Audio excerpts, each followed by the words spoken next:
barkanmu da yau.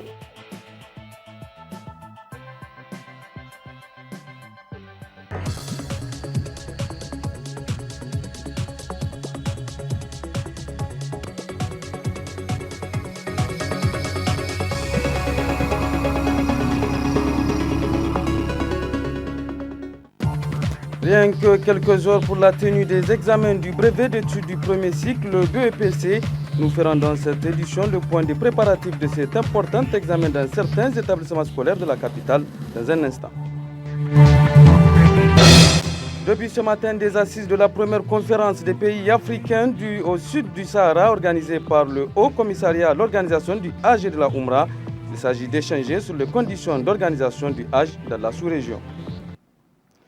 Mesdames et messieurs, bonsoir et merci d'être avec nous pour cette grande édition d'information sur la télévision Dunia. À l'occasion de la journée africaine de la fonction publique et de l'administration, célébrée ce jour, le ministre en charge de la fonction publique et de la réforme administrative a livré un message dont je vous propose de suivre la teneur. Aujourd'hui, 23 juin 2014, le Niger, à l'instar des autres pays d'Afrique, commémore la journée africaine de la fonction publique et de l'administration. Instituée en 1994, cette journée est une occasion pour diagnostiquer le système administratif et de mener les réflexions profondes afin de trouver les voies et moyens permettant à nos États de répondre au rendez-vous de l'histoire dans cette ère de mondialisation. Cette année, le thème est Charte africaine sur les valeurs et principes du service public et de l'administration, un outil pour renforcer la gouvernance. Adoptée en janvier 2011 par l'Assemblée des chefs d'État et de gouvernement de l'Union africaine, la charte fournit un cadre juridique idoine pour guider le processus de transformation des fonctions publiques africaines. Au Niger, cette célébration intervient dans un contexte national marqué par l'accélération de la mise en œuvre du plan de développement économique et social PDS 2012-2015, qui est une traduction opérationnelle du programme de renaissance du Niger du président de la République, chef de l'État, son Excellence El Hadj Issoufou Mahamadou, et de la déclaration de politique générale du Premier ministre, chef du gouvernement, M. Brigitte Rafini. Mesdames et Messieurs, depuis plus de 50 ans, notre pays a connu de nombreux bouleversements, avec à la clé l'avènement de la démocratie, du multipartisme et d'une prise de conscience effective de la société civile. En conséquence, notre administration évolue dans un environnement beaucoup plus exigeant, mais sans réel souci d'efficacité et d'efficience. Malgré les ressources considérables injectées dans notre système administratif, ce dernier tarde à contribuer significativement à notre développement. Mesdames, Messieurs, c'est conscient de cette situation que les autorités de la 7e République ont décidé de procéder à des réformes profondes en vue de l'émergence économique et sociale de notre pays. À cet égard, le ministère de la fonction publique et de la réforme administrative a élaboré un important programme d'action visant à remobiliser les agents de l'État autour des valeurs et des principes essentiels qui fondent toute administration qui se veut au service de la population. Ce programme vise, entre autres, à cultiver et à renforcer le sens de l'intérêt général, à promouvoir une administration au service du citoyen, à développer une culture administrative axée sur la production des résultats et sur la qualité du service public, à restaurer les principes d'imputabilité dans la gestion administrative, à promouvoir la reconnaissance du mérite et de la compétence. Comme vous le constatez, l'objectif ultime poursuivi à travers toutes ces réformes est l'amélioration de la productivité à travers une administration publique travaillant selon les principes de la gestion axée sur les résultats au service de la production. D'ores et déjà, on peut noter les réalisations suivantes au regard des objectifs prioritaires. La remise des agents de l'État au travail à travers l'instauration des fiches de présence et le renforcement des contrôles inopinés. Une meilleure maîtrise des effectifs et de la masse salariale par la mise à jour du fichier de la fonction publique. La validation du programme intégré de modernisation de l'administration publique, la déconcentration des services du ministère de la fonction publique par la création des directions régionales de la fonction publique décidée le 23 mai 2014. Le recrutement de plus de 26 000 agents à la fonction publique. L'augmentation significative des traitements des agents et contractuels de l'État et l'octroi d'indemnités diverses. Toutes choses qui, à l'espace de 3 ans, a entraîné le doublement de la masse salariale, ce qui, et vous conviendrez avec moi, est proprement inédit. En plus de ces réalisations, et dans le but d'atteindre les objectifs énoncés, le gouvernement s'est engagé sur un gigantesque chantier à travers l'institution d'un système d'évaluation performant et l'élaboration du répertoire des emplois et des compétences. La création de la Caisse autonome des retraites du Niger Carénie en vue de sécuriser davantage les retraités. D'ores et déjà, les statuts sont élaborés et le gouvernement compte installer les organes de la dite structure, Inch'Allah, à compter de juillet 2014. Puissent donc toutes ces actions permettre d'améliorer significativement les performances de notre administration pour contribuer au développement de notre pays, conformément aux soucis permanents de son Excellence El Hadj Issouf Mahamadou, président de la République, chef de l'État. Vive la journée de la fonction publique africaine, vive la fonction publique nigérienne, vive le Niger. Je vous remercie. Lawali Cheibou est le ministre de la fonction publique et de la réforme administrative. Et puis, comme vous le savez, hier, le président de la République tunisienne a entrepris une visite de travail de 48 heures de la capitale nigérienne. Le docteur Mohamed Monsef Marzouki est arrivé à Niamey sur invitation de son homologue du Niger, El Hadj Issoufou Mamadou. Les deux ont d'ailleurs coprésidé l'ouverture du Forum économique Niger-Tunisie avant de se retrouver pour une séance de travail élargie à leur deux délégations. Nous y reviendrons en fin de ce journal, notamment en partie magazine. Cela dit, les examens du brevet d'études du premier cycle, le CFEPD, c'est donc le BEPC, autant pour moi, c'est dans moins de 24 heures. Les préparatifs autant pour moi, les examens du brevet d'études du premier cycle, le BEPC, c'est dans moins de 24 heures. Le préparatif dans l'essentiel des établissements scolaires publics, tout comme privés, visités ce matin par nos reporters, se déroule normalement, n'est-ce pas, Alimatou Abdou? À quelques heures du début des épreuves des examens du brevet d'études du premier cycle, qui marque la fin de l'année scolaire 2013-2014 au niveau du collège, toutes les dispositions nécessaires sont prises pour une bonne réussite de ces examens. Pour ce qui est des préparatifs, moi je dirais que nous sommes prêts. Nous sommes fin prêts parce que toutes les activités liées aux préparatifs justement de cet événement ont été donc exécutées. Et de l'autre côté, au niveau donc des élèves, un point avec les directeurs régionaux nous a permis de savoir que les programmes ont été aussi exécutés à 100%.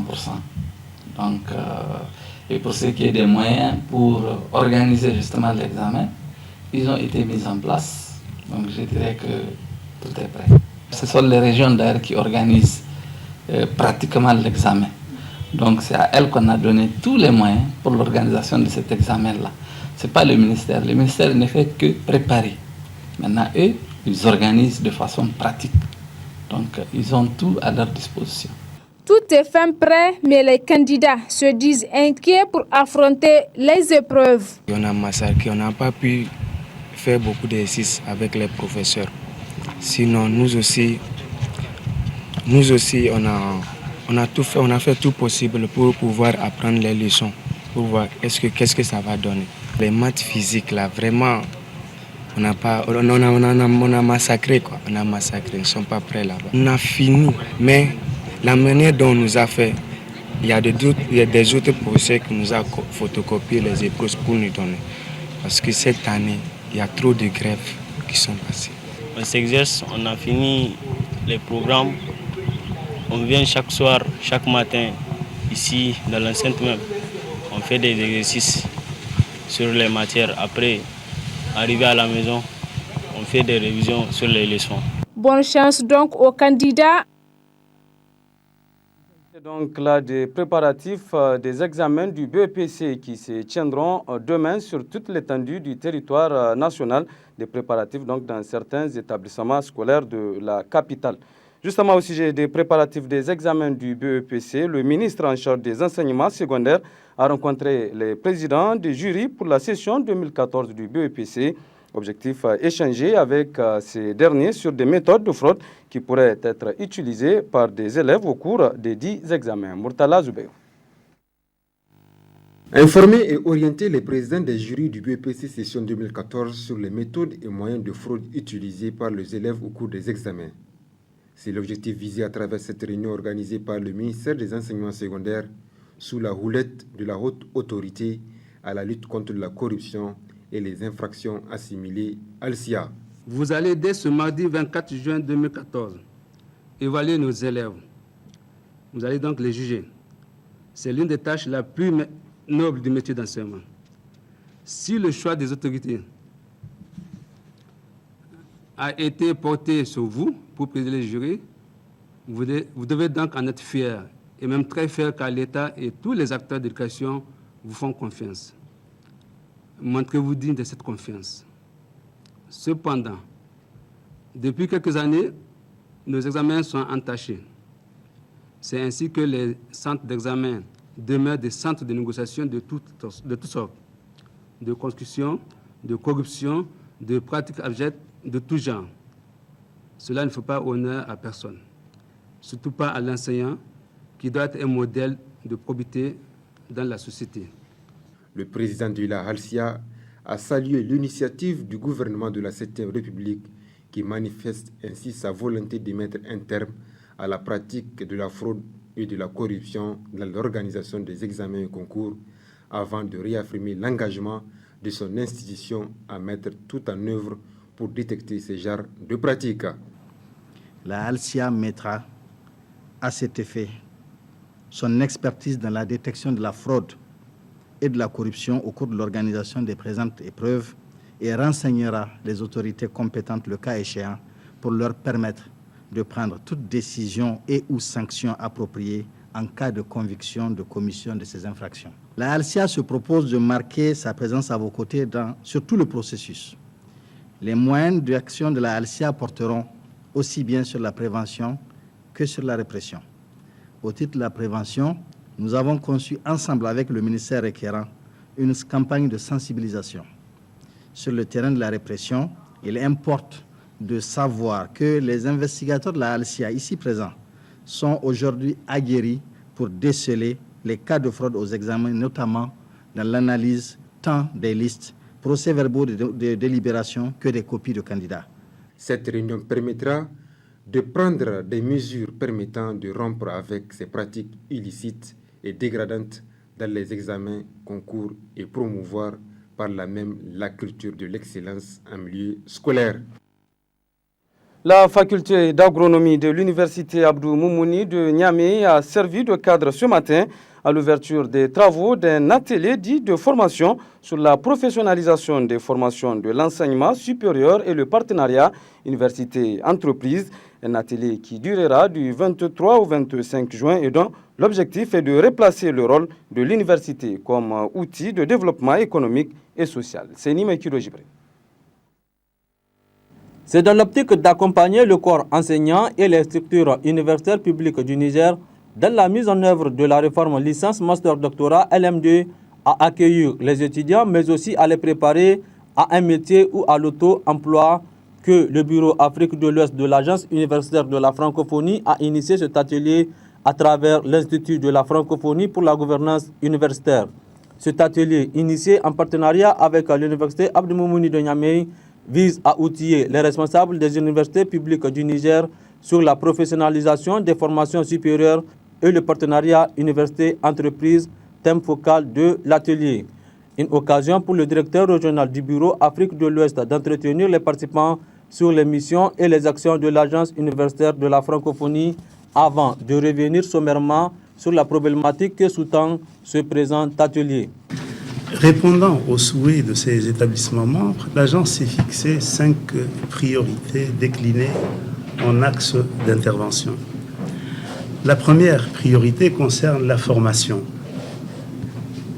La deuxième priorité de l'agence concerne la recherche. La troisième priorité concerne la gouvernance universitaire. La quatrième priorité concerne le rayonnement international et la vie associative. Enfin, la cinquième priorité, elle est transversale, celle-là, elle concerne la langue française et le numérique éducatif à travers le développement des formations ouvertes et à distance et à travers le développement des cours en ligne ouverts et massifs. Cet atelier, les experts vous le diront, vise à replacer le rôle de l'université comme outil de développement économique et social. Procédant à l'ouverture des assises de l'atelier, le recteur de l'université Abdou Moumouni de Niamey a décliné ses objectifs.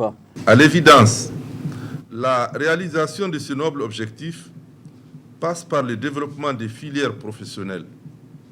Le présent atelier est d'une importance capitale en ce qu'il constitue un outil précieux qui permettra aux acteurs de la réforme LMD de mieux s'y prendre pour articuler les offres de formation à la demande. Le présent atelier est en effet d'autant plus pertinent qu'outre la professionnalisation des filières, il abordera la question de l'employabilité des produits de l'université et les différents contours des relations entre l'université et les entreprises.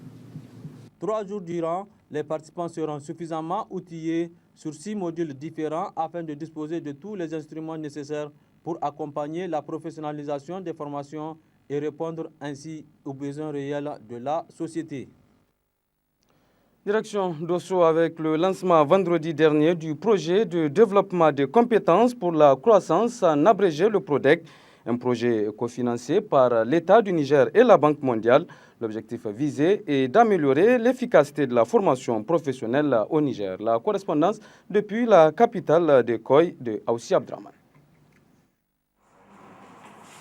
Financé par la Banque mondiale et l'État du Niger à coût de 30 millions de dollars américains pour une période de 6 ans, le projet de développement des compétences pour la croissance, le PRODEC, vise en un premier temps à améliorer l'efficacité de la formation technique et professionnelle formelle et à développer en un second temps les programmes de développement des compétences à court terme et d'apprentissage dans les secteurs prioritaires. Ce projet sera mis en œuvre à travers 3 composantes essentielles dont l'amélioration de l'efficacité de la formation formelle, le renforcement de programmes courts de développement des compétences et d'apprentissage et le renforcement des capacités institutionnelles et suivi-évaluation. En prononçant le mot de bienvenue, le président du conseil régional de Dosso a souligné l'importance de la présente rencontre car assurer la disponibilité de compétences techniques constitue l'un des piliers de la stratégie du gouvernement en matière de développement et de diversification de l'économie. La population de la région de Dosso est heureuse de vous accueillir à l'occasion de cette importante rencontre dont l'objectif global est d'informer et sensibiliser les principaux bénéficiaires des actions du projet et de susciter leur adhésion pour jouir de tous les services qu'il est censé leur offrir. De manière spécifique, la caravane vise à faire connaître le contexte, les objectifs, la démarche d'intervention, le rôle des différents acteurs et les opportunités de formation et d'accès à l'emploi offertes par le projet aux jeunes. En prononçant l'allocution d'ouverture de cet atelier, le gouverneur de la région de Dosso a situé le rôle de l'enseignement technique et de la formation professionnelle dans la réponse à la demande sociale en formation et aux besoins du marché du travail d'une part et d'instruments de stabilité sociale par le développement de l'employabilité des jeunes nécessaires à leur insertion socio-économique d'autre part. La région de Dosso constitue une région phare dans la mise en œuvre du PRODEC, en ce sens que le lycée technologique de Douchi sera érigé en centre d'excellence en matière de génie civil. Il bénéficiera à ce titre d'importants investissements portant sur son extension, son équipement et la formation des formateurs. Une projection de film documentaire a été faite aux participants sur les réalisations effectuées ou en cours dans la région de Dosso. La formation professionnelle et technique des jeunes est une initiative louable dans le développement économique et social d'un pays. C'est pourquoi le PRODEC mise sur la formation des jeunes dont l'âge varie de 15 à 25 ans, une façon de s'attaquer aux maux qui minent l'une des couches vulnérables de notre société. Le PRODEC se veut donc la clé de l'emploi et du bien-être pour les jeunes. Autre aspect de ce journal, le Haut Commissariat à l'organisation du Hajj et de la Oumra, le COO, a organisé ce matin au Palais des Congrès de Niamey les assises de la première conférence des pays africains au sud du Sahara, organisée sous le thème « Organisation efficiente d'un Hajj Mabrour à la satisfaction générale des pèlerins des pays participants ». La dite rencontre vise à échanger sur les conditions d'organisation du Hajj de la sous-région. Ima Seibou. Organisation efficiente d'un Hajj Mabrour à la satisfaction générale des pèlerins des pays participants, c'est le thème de cette première conférence des pays africains au sud du Sahara, COPACHO. Cette conférence a pour objectif d'échanger sur les conditions d'organisation du Hajj dans la sous-région. Le haut-commissaire à l'organisation du Hajj et de la Oumra a souhaité la chaleureuse bienvenue aux participants. Il a par ailleurs relevé les difficultés liées à la demande sans cesse croissante des candidats au Hajj avant de se pencher sur cette importante rencontre. Une bonne organisation du Hajj nécessite une complémentarité entre les actions des autorités saoudiennes et les nôtres. Car pour être bien comprise par l'ensemble des musulmans, toutes les mesures prises doivent être bien expliquées et bien diffusées dans nos pays. Tant il est vrai que pour tout musulman, aller à la Mecque est une aspiration naturelle qui ne devrait en principe souffrir d'aucune entrave. Et c'est à ce niveau, messieurs les responsables des institutions du Hajj, que se situe votre rôle. C'est un rôle d'interface entre les exigences des États et les attentes tout à fait normales des populations. Je fonde l'espoir que cette première rencontre soit le point de départ pour une concertation continue pour traiter de nos problèmes communs, pour réaffirmer nos liens de coopération, pour accroître nos capacités de négociation et de plaidoyer avec nos partenaires saoudiens afin d'améliorer continuellement le séjour de nos pèlerins en Terre Sainte. Dans son discours d'ouverture, le Premier ministre, tout en démontrant l'importance du Hajj pour tout musulman, a rappelé les raisons ayant conduit le gouvernement du Niger à créer le COO avant de revenir sur l'importance du Hajj. La présence à cette rencontre de la majorité des pays invités et des institutions comme la CEDEAO et l'UEMOA dénote de l'importance que les pays musulmans du sud du Sahara accordent à la question de l'organisation du Hajj et de la Oumra.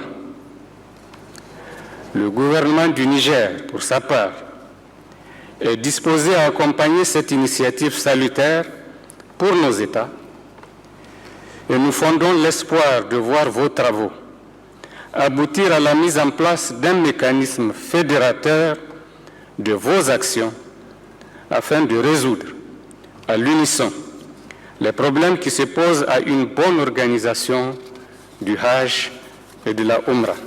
Pour certains participants, cette rencontre de Niamey est salutaire.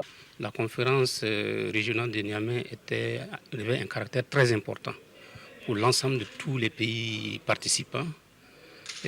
Parce que je disais tout à l'heure que l'heure est au grand rassemblement. à l'Union, il faudrait que nous fédérons nos forces pour avoir des positions communes. Parce que chaque pays, pris individuellement, ne peut rien faire devant certaines décisions qui ne sont vraiment pas à l'avantage de nos pèlerins.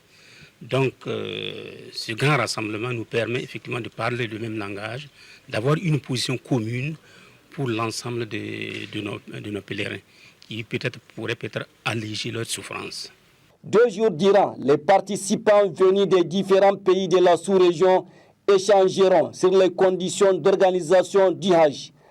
À l'issue des travaux, des recommandations pertinentes seront formulées afin de trouver une solution aux maux qui minent ces secteurs et de permettre à nos pèlerins d'effectuer leur Hajj dans de meilleures conditions.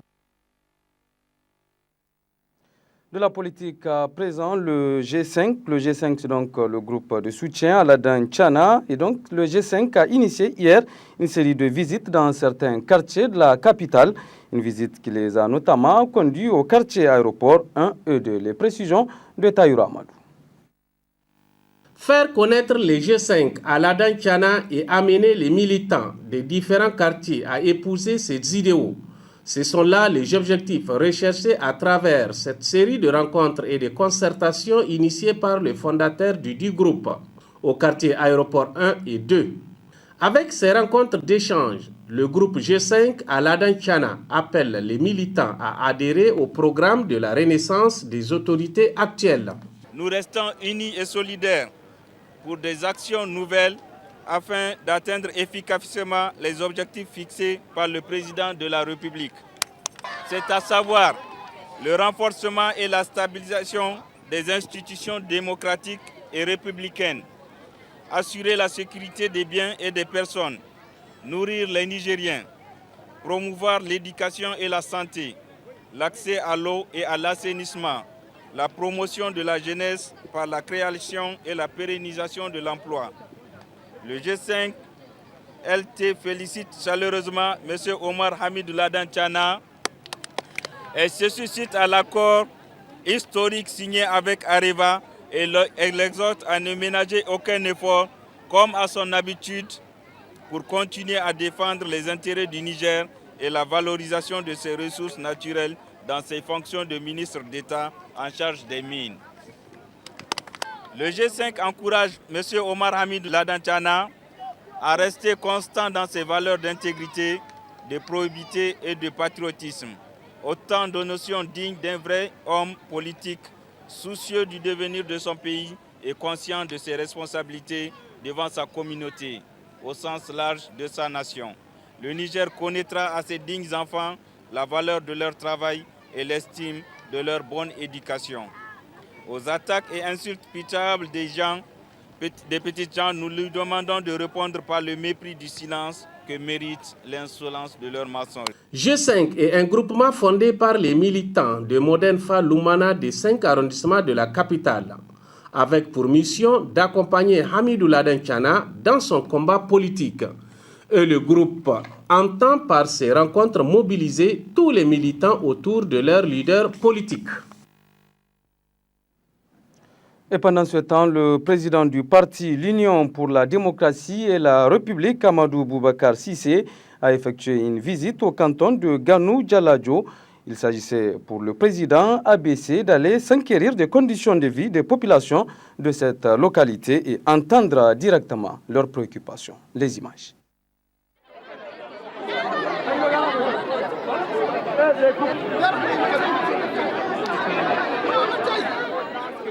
Mobilisation inédite des populations du canton de Ouro-Djaladjo à l'occasion de cette visite de prise de contact du président national de l'Union pour la démocratie et la République, Idouard Tabat. Il s'agit pour M. Amadou Boubacar Cissé de s'imprégner comme à son habitude des difficultés auxquelles ces populations sont confrontées afin de faire part aux plus hautes autorités du pays de leurs doléances. Un accueil chaleureux, plein d'émotions qui n'a pas laissé indifférent le président national de l'Idouard Tabat.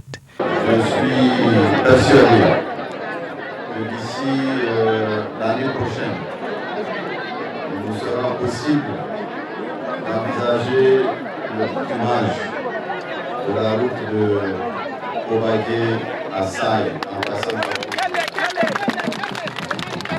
Je suis persuadé que dans les mois à venir, l'électrification de cette localité sera une réalité. Comme l'espoir que le projet de village durable pour un montant de 5 milliards de francs CFA a mis à notre disposition permettra de changer la configuration de Ouro Djalajo, parce que le programme qui va commencer, je pense très bientôt, peut-être d'ici 2 mois au maximum, va changer la configuration de notre cité. Il y a d'énormes potentialités que nous voulons développer. Il y a aussi le souci de venir en aide à toutes les populations, particulièrement les populations les moins nantis. M. Amadou Boubacar Sissé a tenu à saluer la mobilisation de ces populations avant de rappeler les efforts consentis par le président de la République pour l'amélioration du quotidien de ces derniers. Et je compte sur les cadres pour que véritablement ils soient le fer de lance qui permettra de créer les conditions de notre entente générale et les conditions qui sont indispensables à l'amélioration de nos niveaux de vie de cette localité.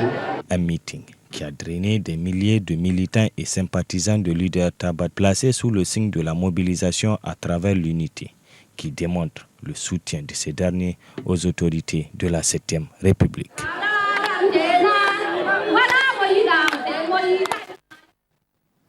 À Tawa, dans le cadre de la célébration de la journée de l'enfant africain, la coordination régionale ASSO-EPT était dans la commune rurale de Bombay pour une série de festivités. On fait tout de suite le point avec Asman Amadou, il est notre correspondant permanent de la région de Tawa. Cette cérémonie organisée par la coordination régionale de Tawa, ASSO-EPT, avec l'appui de l'ONG Concerne à Kolkoli dans la commune rurale de Bombay, une manière pour célébrer la journée commémorative de l'enfant africain, célébrée le 16 juin de chaque année. D'abord, l'intervention du coordinateur régional ASSO-EPT qui a témoigné sa reconnaissance à l'endroit des partenaires à l'éducation, précise que cette activité vient améliorer les engagements pris par l'État nigérien en matière de la protection des droits des enfants. L'enfant qui est ce cher joyau pour lequel chacun de nous s'efforce de construire un avenir meilleur. Chers invités, nous avions tous été enfants et avons lourdement et chèrement coûté à tous ceux qui ont contribué pour nous voir grandir et jouir toutes nos facultés. Il est alors de notre devoir de savoir ce que l'enfant est, de ce qu'il a besoin pour son plein épanouissement. C'est dans ce cadre que la coordination régionale de ASSO-EPT, avec l'appui de son partenaire Concerne, a choisi le village de Kolkoli, deuxième village après celui de Bambay, pour célébrer la journée de l'enfant africain édition 2014. Après l'intervention du représentant du président du conseil régional, le préfet du département de Tawa, à son tour, a salué les efforts et les performances de ASSO-EPT qui œuvrent dans plusieurs secteurs, dont celui de l'éducation des enfants. Cette vient de matérialiser les engagements pris par l'État nigérien en matière de protection des droits de l'enfant.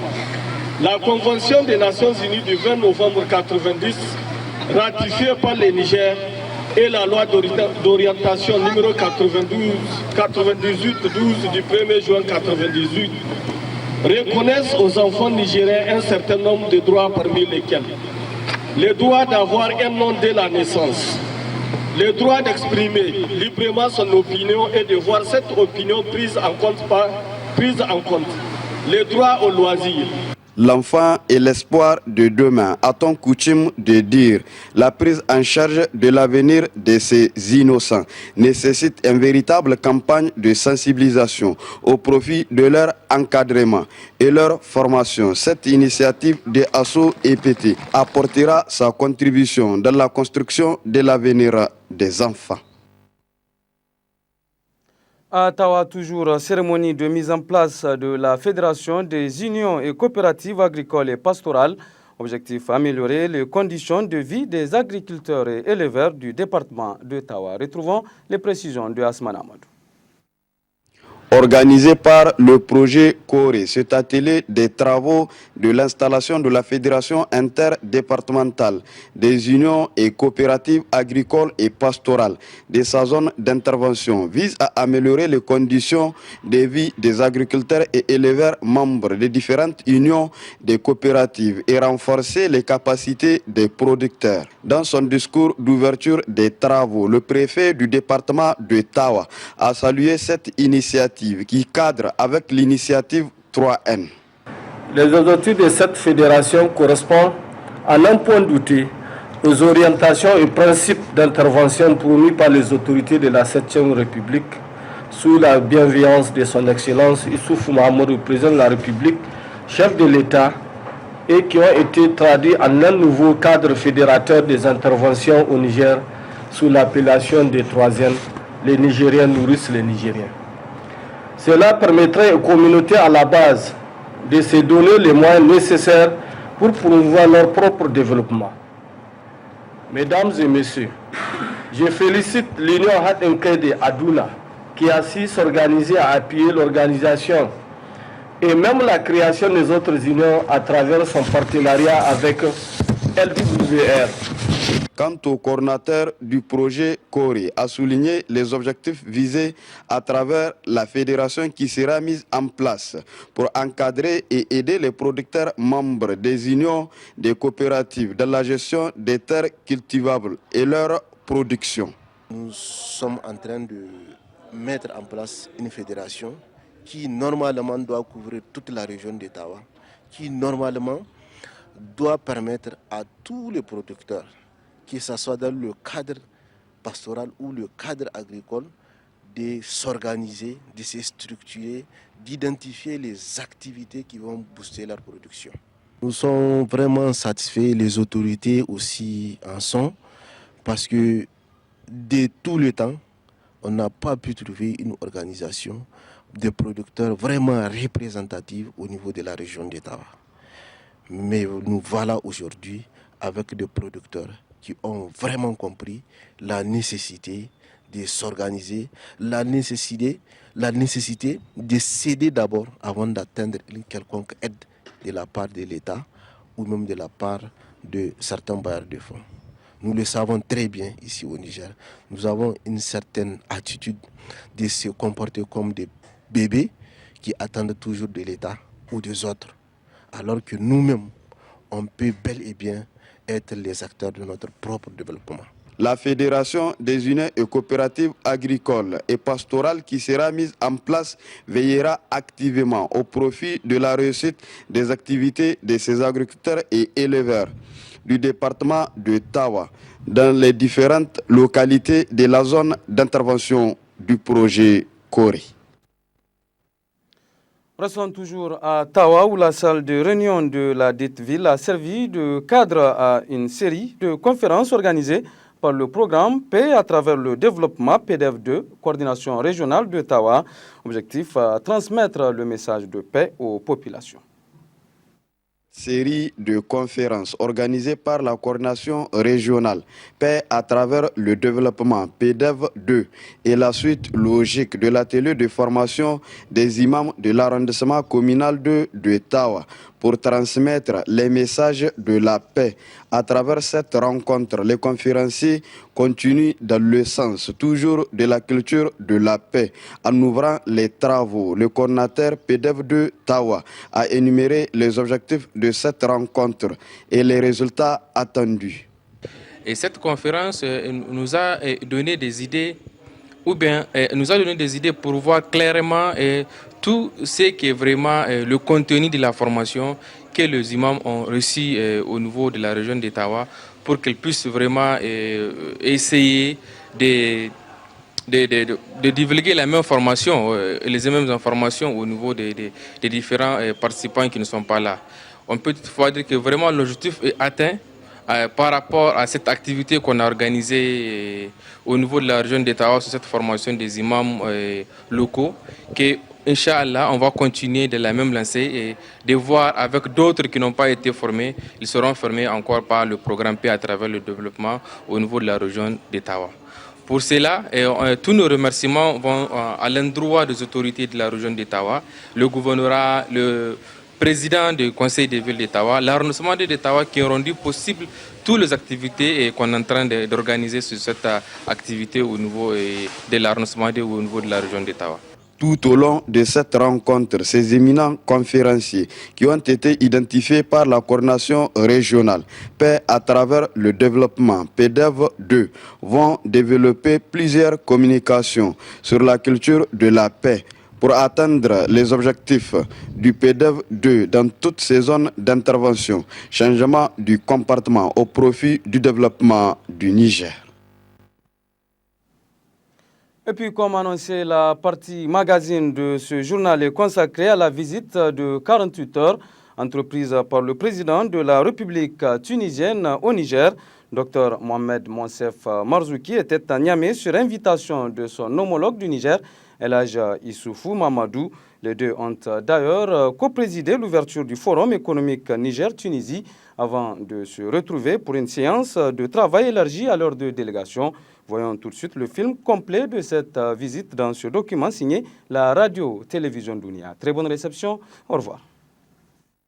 Arrivé à la tête d'une imposante délégation composée majoritairement d'hommes d'affaires et autres opérateurs économiques tunisiens, le président de la République tunisienne a dès sa descente d'avion été accueilli par son frère et homologue du Niger, El Hadj Issoufou Mamadou. Mohamed Monsef Marzouki, qui entreprend ainsi une visite de 48 heures de la capitale nigérienne, est présent pour le lancement du Forum économique Niger-Tunisie. Une visite d'État, la première jamais entreprise depuis bientôt un demi-siècle par un chef d'État tunisien au Niger et dont l'objectif premier est la relance sur des bases beaucoup plus solides des relations partenariales entre le Niger et la République sœur de Tunisie. En faisant le bilan des relations économiques entre nos deux pays, je note que la Tunisie a été actionnaire et partenaire stratégique dans la création de la première banque de développement du Niger, la BDRN, banque qui a joué un rôle majeur dans l'essor des entreprises nigériennes et le développement de notre pays, alors qu'il venait juste d'accéder à la souveraineté nationale. En prenant des actions dans le capital de la BDRN naissante, la Tunisie a aussi assuré la formation de son personnel, faisant de cette institution bancaire, et pendant plus de 30 ans, le fleuron du système bancaire nigérien. Aujourd'hui encore, cette tradition de coopération bancaire se poursuit avec l'implication de votre pays, Monsieur le Président, dans l'une des plus importantes banques du Niger, la Société nigérienne de banque, Sonibank, qui a succédé à la Banque de développement de la République du Niger, BDRN. Par ailleurs, dans le domaine de l'hôtellerie, où notre pays présentait un certain déficit, la Tunisie a apporté une assistance déterminante. De même, dans le domaine de la fabrication du matériel scolaire et des meubles, la Tunisie a apporté son expertise reconnue à la Société nigérienne de fabrication métallique Sonifam. D'une manière générale, l'on peut observer que plusieurs réalisations phares de la Première République du Niger, présidée par le président Djori Amani, comme la Sonara, la société de commercialisation de l'arachide, à laquelle il était venu s'ajouter celle du Niébé, la Copro Niger, société de mise à disposition des populations des denrées de première nécessité et de stabilisation des prix, ont largement bénéficié de l'accompagnement du partenariat qui a uni nos deux pays au cours de la première décennie de son indépendance. Même si notre pays n'a pas pu pérenniser ces importantes réalisations, il n'en demeure pas moins qu'elles ont constitué une belle expérience de coopération sud-sud. Nous invitons donc les investisseurs tunisiens à venir partager le bénéfice de cette croissance économique avec nous. Jeter les bases d'un nouveau cadre de partenariat économique basé sur la complémentarité et l'équité, c'est assurément l'un des buts poursuivis à travers l'initiative du présent forum qui traduit la volonté partagée des deux côtés d'entretenir ce bel exemple de partenariat sud-sud. Occasion pour le chef de l'État de revenir sur les actions entreprises dans le cadre du programme de renaissance pour davantage renforcer le climat des affaires au Niger, mais aussi sur l'espoir que suscite ce nouveau cadre de partenariat pour le secteur privé nigérien. Nous nous attelons à la construction d'un État de droit favorable au climat des affaires, pour la mise en place duquel le gouvernement a pris notamment des mesures de simplification des procédures et des délais de création d'entreprises. Le Code des investissements a été révisé pour l'adapter à l'ambition du Niger de faire du secteur privé le moteur de son développement économique. Nous disposons également d'un cadre juridique qui réglemente le partenariat public-privé avec une législation fiscale spécifique. Nous avons réduit le capital minimum exigible pour la création d'une société à responsabilité limitée et supprimé le recours obligatoire au notaire pour sa constitution. En outre, nous avons instauré une déclaration sur l'honneur en matière d'impôts afin de responsabiliser les contribuables et alléger les procédures. Nous avons aussi adopté et mis en œuvre la Charte des petites et moyennes entreprises, un comité technique permanent de concertation entre le ministère en charge de la promotion du secteur privé et la Chambre de commerce, d'industrie et d'artisanat du Niger a été créé afin de favoriser et d'améliorer le dialogue entre ces structures. De même, les activités du Conseil national des investisseurs privés ont été redynamisées. Par ailleurs, le Niger a adhéré à l'Agence multilatérale de garantie des investissements MIGA du groupe de la Banque mondiale. Dans les jours à venir, d'autres mesures de renforcement de notre climat des affaires seront prises dans le cadre du Doing Business. La création, par exemple, d'un guichet unique pour le transfert de propriété et le permis de construire, la réduction des documents pour l'établissement des titres et la mise en place d'un centre d'arbitrage en matière de différends commerciaux. Le taux de croissance soutenu que connaîtra notre pays sera porté par le secteur agricole, celui des infrastructures et celui des ressources naturelles, notamment uranium, pétrole, sans oublier les nouvelles technologies de l'information et de la communication. En matière d'agro-industrie, des pôles de croissance en cours de construction dans le cadre de l'initiative 3N, les Nigériens nourrissent les Nigériens, vont offrir aux investisseurs des plateformes d'accueil d'entreprises, les possibilités de transformation industrielle et le développement d'activités connexes. Au-delà de son potentiel agricole, le Niger, comme on le sait, dispose d'un potentiel minier et pétrolier considérable. Mais pour valoriser ce potentiel, les besoins en matière d'infrastructures sont immenses.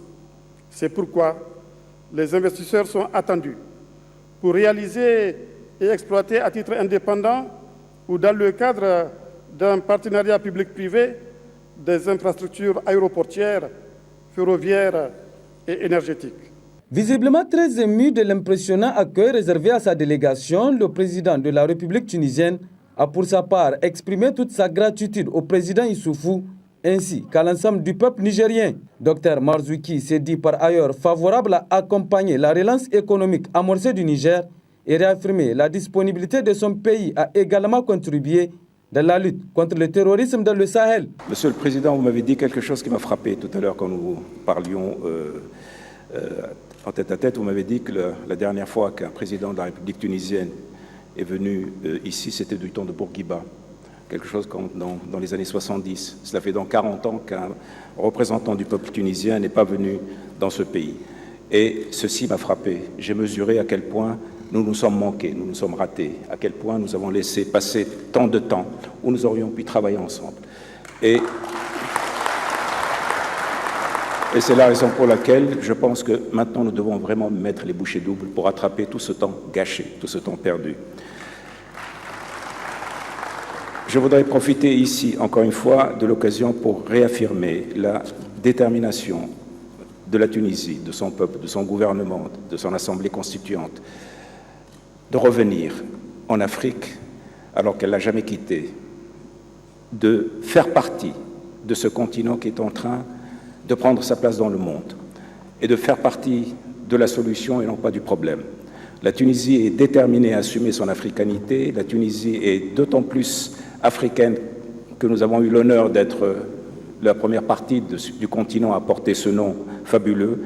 Et donc, toute cette partie oubliée de notre identité, mise de côté, va être ravivée. Et aujourd'hui, je peux vous assurer que vous pouvez compter sur les Tunisiens comme étant des Africains à part entière et non pas des Africains entièrement à part.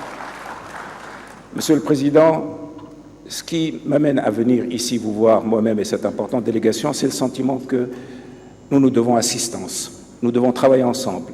Nous avons tellement de choses en commun et nous avons tellement de choses à gagner à travailler ensemble. Vous avez les mêmes problèmes de sécurité que nous avons. Vous avez les mêmes problèmes politiques d'asseoir un État démocratique transparent. Vous avez les mêmes problèmes de développer votre pays. Vous avez les mêmes problèmes de donner à cette jeunesse à laquelle vous faisiez allusion le travail et la dignité. Ce sont exactement les mêmes problèmes que nous avons. Et les difficultés sont les mêmes. Les recettes sont les mêmes. Et tout passe par le travail en commun. Tout passe par la collaboration. C'est la raison pour laquelle je suis venu ici pour vous dire, premièrement, nous, Tunisiens, nous réapproprions notre africanité de plus en plus. Nous voulons vraiment aider votre pays autant que nous pouvons. Parce que nous pensons que la solidarité internationale et interafricaine est un devoir, une obligation. Nous ne pouvons pas nous sauver tout seuls, nous devons tous nous sauver ensemble. Donc la Tunisie est prête, premièrement, à ouvrir évidemment ses hôpitaux, à ouvrir ses universités, à supprimer le visa. La Tunisie est prête à mettre en place cette ligne aérienne qui nous manque tant et que j'aimerais bientôt prendre, ainsi que vous-même.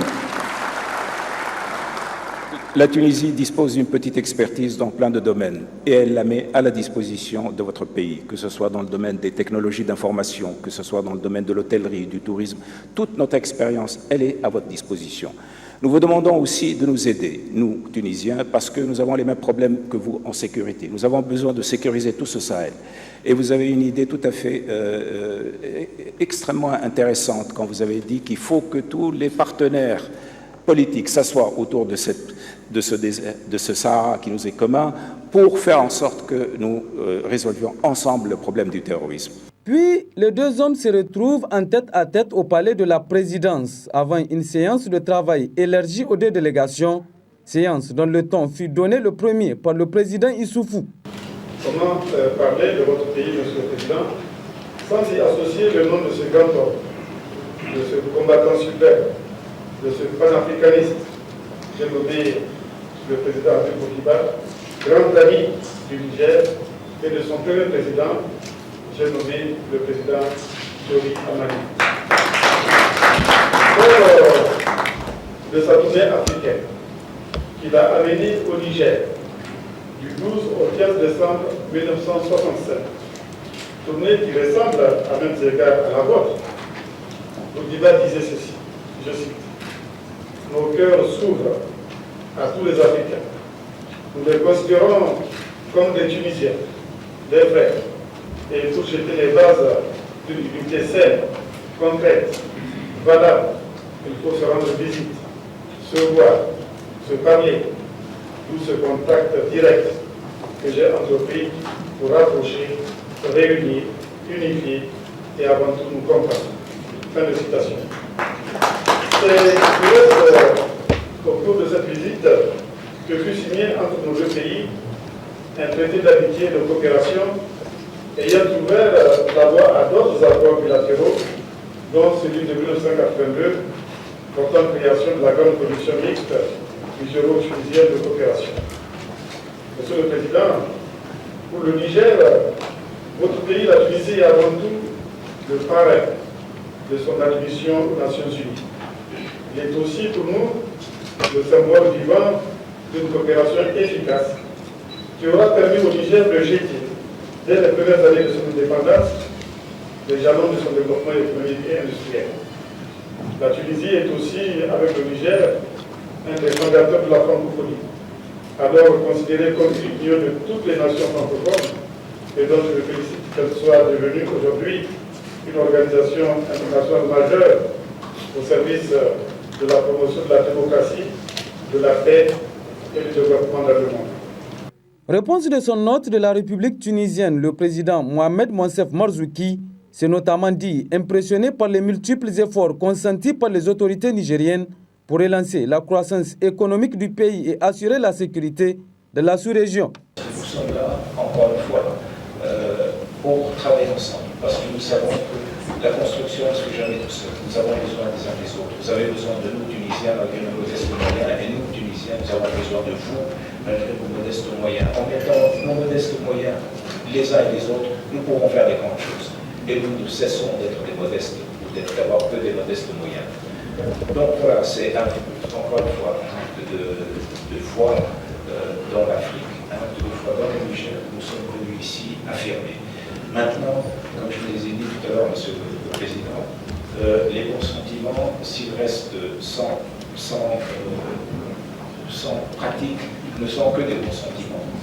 Et souvent, les actes qui ne sont pas soutenus par des bons sentiments sont des actes suspects, parce qu'on ne sait pas très bien ce qu'ils cachent derrière. Il faut qu'il y ait deux, il faut qu'il y ait des sentiments, il faut qu'il y ait des actions. Nous devons être des gens de bons sentiments et de bonnes actions. C'est comme ça que nous pouvons nous aider mutuellement et aider nos populations.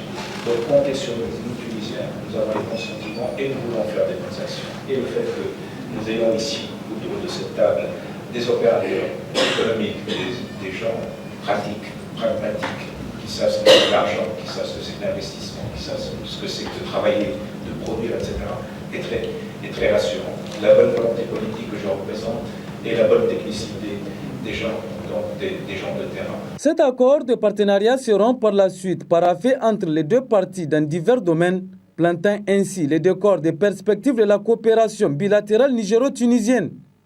Des accords inter-États auxquels s'ajouteront d'autres signés entre des promoteurs du secteur privé nigérien et de la Tunisie.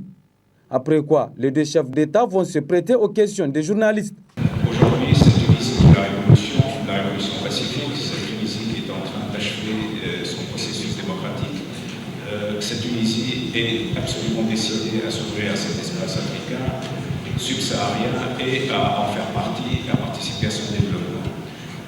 Donc je suis ici pour réaffirmer encore une fois cette nouvelle donnée stratégique de la politique tunisienne et aussi pour dire à nos frères du Niger qu'ils peuvent compter sur la Tunisie et sur les Tunisiens. Nous sommes véritablement décidés à promouvoir cette coopération entre non seulement les États, mais aussi le secteur privé et la société civile. Les relations entre les États sont de toutes les façons toujours exister, sont toujours très bonnes et elles vont être de plus en plus bonnes, si je puis dire. Nous avons avec mon frère le Président pratiquement la même analyse sur la situation politique, sécuritaire de la région. Mais j'ai tenu aussi à ce qu'il y ait un développement important du secteur privé, à secteur privé, parce que le moteur de développement économique, certes, les États doivent encore être vigilants, doivent être là, doivent réguler un certain nombre de... Mais il faut laisser le dynamisme du secteur privé et aujourd'hui, c'est ce secteur qui est porteur de sources, enfin de promesses de développement. Mais je voudrais aussi que le secteur des sociétés civiles, j'aimerais que les sociétés civiles se connaissent mieux, les associations, parce que c'est à travers les sociétés civiles, le rapport des sociétés civiles, que vraiment les relations entre les peuples peuvent apparaître dans toute leur complexité et dans toute leur richesse. Et là, j'ai la liste des accords qui vient d'être signé entre les deux États, accord de coopération touristique. Je suis convaincu qu'avec la volonté politique, cet accord va être mis en œuvre. Du reste, c'est un accord qui a déjà commencé à être mis en œuvre, mais comme l'a dit le Président, on vient de formaliser cet accord dans ce domaine. Ensuite, le deuxième accord, c'est la convention de partenariat au niveau des évacuations sanitaires. Vous savez, il y a beaucoup d'évacuations sanitaires du Niger vers la Tunisie. L'accord vient là également formaliser quelque chose qui existe déjà. Et donc la volonté politique va accompagner la mise en œuvre là également de cet accord. Le troisième accord porte sur le programme exécutif de coopération dans le domaine culturel. Là également, des relations existent déjà, des échanges d'étudiants existent entre le Niger et la Tunisie, et cela va s'amplifier, Inch'Allah, grâce à la signature de cet accord. Le quatrième accord porte sur l'accord de coopération islamique. Nous sommes des pays musulmans, la Tunisie et le Niger, et je suis sûr que le Niger a beaucoup à apprendre au niveau de l'expérience tunisienne. Avec le président d'ailleurs, on évoquait un cas, c'est le cas de la maîtrise de la démographie. Comment un pays musulman, comme la Tunisie, a-t-il pu créer les conditions de la transition démographique? Il me semble que le taux de croissance de la population en Tunisie est en dessous de 2%. Or, il se trouve que la question démographique est une grande préoccupation pour le Niger, et cet accord nous permettra de mobiliser nos leaders d'opinion, nos leaders religieux, afin de créer les conditions de cette transition démographique qui constitue un objectif pour le Niger, objectif déjà réalisé fort heureusement par la Tunisie. Le cinquième accord porte sur la coopération en matière de protection de l'environnement. Avec le président, nous parlions tout à l'heure de cet objectif de muraille verte au niveau de nos pays qui sont sahéliens et sahariens, depuis Dakar jusqu'à Djibouti, donc en passant, y compris par le Niger et la Tunisie. Là aussi, c'est quelque chose qui existe déjà et sur lequel nous allons pouvoir continuer à travailler. Le sixième accord porte sur la coopération en matière de formation professionnelle et technique et sur l'emploi. Vous savez, dans le programme de Renaissance que nous sommes en train de mettre en œuvre depuis maintenant 3 ans, nous avons comme priorité la promotion de l'éducation et en particulier la promotion de la formation professionnelle et technique. Dans tous les pays émergents ou dans les pays développés, la formation professionnelle et technique représente 60% de l'ensemble de la formation. Au Niger, en 2010, l'enseignement professionnel et technique représentait 8% de l'ensemble de l'enseignement. Notre ambition, c'est de porter cette part à 25% en 2016. Et plus tard, à 60%, c'est ça notre ambition. Cette visite d'amitié et de travail du président de la République tunisienne au Niger se poursuivra notamment avec une visite guidée au pavillon du dinosaure, des costumes traditionnels et de l'arbre d'itinéraire du musée national Boubou Ahmad de Niamey, avant un dîner de gala offert à l'honneur de son hôte par le président Issoufou Mahamadou au palais de la présidence.